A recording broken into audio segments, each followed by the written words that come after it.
CM doctor Mohan Yadav अंतर्राष्ट्रीय सहकारिता वर्ष पर राज्य स्तरीय सम्मेलन में पहुंचे। सुन लीजिए सीएम को। कोई किसी से कम नहीं, बल्कि और आगे बढ़ करके अश्वमेध यज्ञ की परंपरा भी किसके यहाँ थी?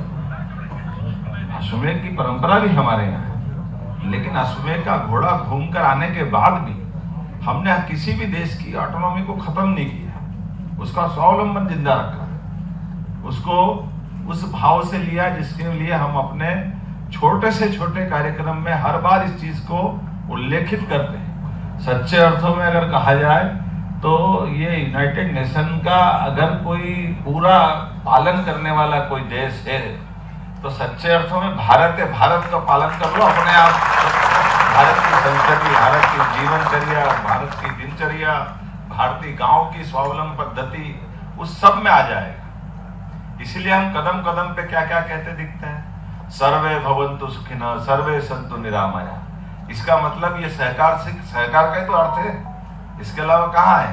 जो सबके सुख की कामना करे, सबके लिए अपना कोई भी लाभ का आप टैक्स बनाते हो, समिति बनाते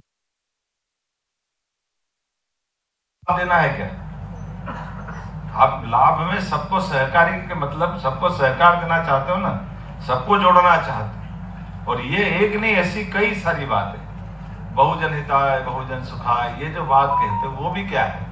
यही तो है वसुदैव कुटुंबकम। ये क्या है?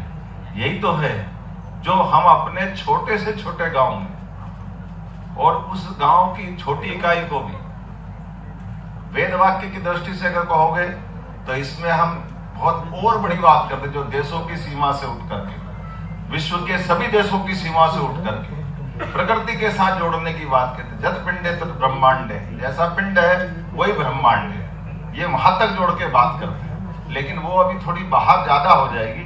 वापस हम सहकारिता में आते हैं, तो सहकारिता में आकर बात कर रहे हैं तो ये बात बिल्कुल सही कि सहकारिता की बात कर रहे हैं तो सहकारिता के आयाम कितने हैं? सहकारिता के आयाम में कोई कैसे छूट सकता? सबको समाना पड़ेगा, सब कुछ सबके साथ आना पड़ेगा। इसलिए हम उसको उस तरह से भी देखते हैं कि जैसे हमने अभी आप अपनी कल्पना की है नए माननीय यशस्वी प्रधानमंत्री का, पहले तो अभिनंदन करो श्रीमान नरेंद्र मोदी जी का, जिनके नेतृत्व सहकारिता का जितना बड़ा महत्व है, उतने बड़े महत्व को समझते हुए एक तरह से ये जो बहुउद्देशीय सहकारी समिति की कल्पना की गई, ये उसके मूल में वही है, बहुजन हिताय बहुजन सुखाय, वसुदैव कुटुंबकम के छोटे भाव को सर्वे भवन्तु सुखिनः सर्वे सन्तु निरामया, ये सबके लिए कल्याण की कल्पना है। और इसीलिए इसमें सरकार के सबसे समझदार, ताकतवर और इसकी महत्ता समझ करके माननीय गृह मंत्री जी को काम दिया। ये हमारे लिए, माननीय मोदी जी के लिए और माननीय अमित शाह जी के इतना बड़ा काम, जिसके आधार पर हमको इसको नीचे तक कहां तक उतारना है। और इसीलिए हमारी सरकार ने भी लगातार उस पर ध्यान देते हुए, जब हम अपने वर्तमान के मध्य प्रदेश की बात करते हैं यशस्वी प्रधानमंत्री के नेतृत्व में, तो हम तो भाग्यशाली हैं कि हमको अपने यशस्वी प्रधानमंत्री के नेतृत्व में, अदरवाइज सहकारिता के अंदर की दुनिया खग ही जाने, खग की भाषा भगवान ही बचाए। मैं तो परमात्मा की दया से वर्षों से सहकारिता से जुड़ा भी रहा, लेकिन दूर भी रहा। अच्छे खासे आदमी की 12 बजाना तो सहकारिता समिति में भेज करके उस पर जांच बिठा दो। भगवान जाने कैसे बाहर आएगा, वो जाने, और वो जाने तो परमात्मा जाने, उसके अलावा तो कोई नहीं बता। और किसी को निकालना है तो ये माया भी भगवान के अलावा कोई जानते तो सहकारिता के अधिकारी जानते कैसे निकालना है। ये वाकई परमात्मा की लीला थी। लेकिन इस लीला लय में से अब ये जो नई भावना लाए, ये सच्चे अर्थों में सब चीजों का सरलीकृत करते, इसलिए मैनुअल का लोकार्पण किया। मैं बधाई देना चाहूंगा, जोरदार अभिनंदन करो। इस बुक को पढ़ोगे सारी बातें मिल, अदरवाइज तो आधे तो छिपा के रखते, कौन कौन से परिपत्र निकल कर पता ही नहीं चलेंगे। जब आप फंसोगे तो निकल के आएगा कि हाँ ये नहीं गया था। मैं भी उस चीज का भुगत भोगी, मेरा अनुभव सुनाता हूँ। मैं अपने 90 बाणों के बाद थोड़ा सा एक किस्सा सुनाता हूँ। 90 बाणों की बात होगी। उज्जैन में मुझे लगा कि एक सहकारी समिति बनाना चाहिए और सहकारी समिति बना करके लोगों को मकान देना चाहिए, और मकान सस्ते बना दो तो सब ले लेंगे, उसमें क्या गलत है।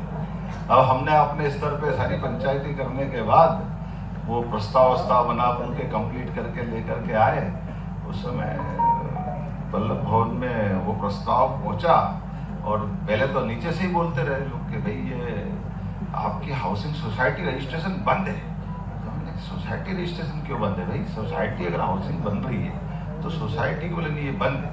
हमने कहा ठीक है चलो बंद है तो देखते हैं, चल तुम तो बढ़ाते मेरे को रोज वो 2 कागज नए पकड़ा देते, मैं जमा करता, फिर वापस जमा कर देता, फिर रोज नए कागज पकड़ा देते, फिर 1 दिन हो जाए 2 दिन हो जाए, मैं 8-15 दिन करते मैं भी जीत करके उनके सारे कागज की पूर्ति करके दे दो। धीरे धीरे नीचे वाला परेशान हो जाता, फिर वो ऊपर भेज देता, फिर वो ऊपर वाला चालू करता, फिर 1-2 कागज इसमें कम बताता, फिर रातों रात मेहनत करके फिर उसको पकड़ा देता, फिर उसके बाद वापस कर देता कि नहीं इसमें 2 कागज फिर कम है। मैं कहता तुम देख लो भैया अच्छे से इसमें क्या बचा है। वो कहता हाँ नहीं देख लिया आप ये दे दो, इसके बाद कुछ नहीं रहेगा। वो दे दिया और फिर दूसरे दिन नए कागज पकड़ा देता।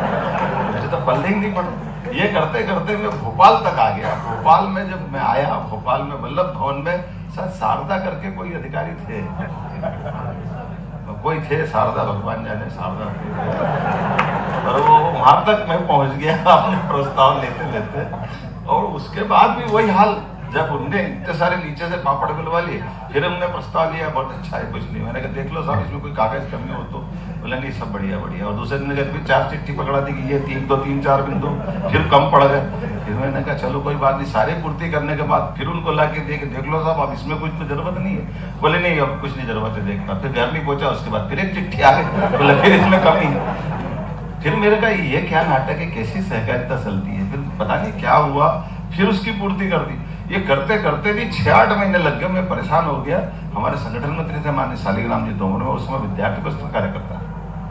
मैंने एक दिन मेरा सारी धैर्य की सीमा चली गई, मैं भाई साहब के पास गया। मैंने भाई साहब ये सहकारिता संघ के बेवकूफ बनाओ संघ क्या है, पल्ले नहीं कर बोले क्या हो गया। मैंने कहा ये देखो आप, मैंने इतनी बार से ये समिति बना बना के इनके कागज की पूर्ति करते करते मेरा साल भर हो गया, लेकिन इनके पेट की भूख खत्म नहीं होती।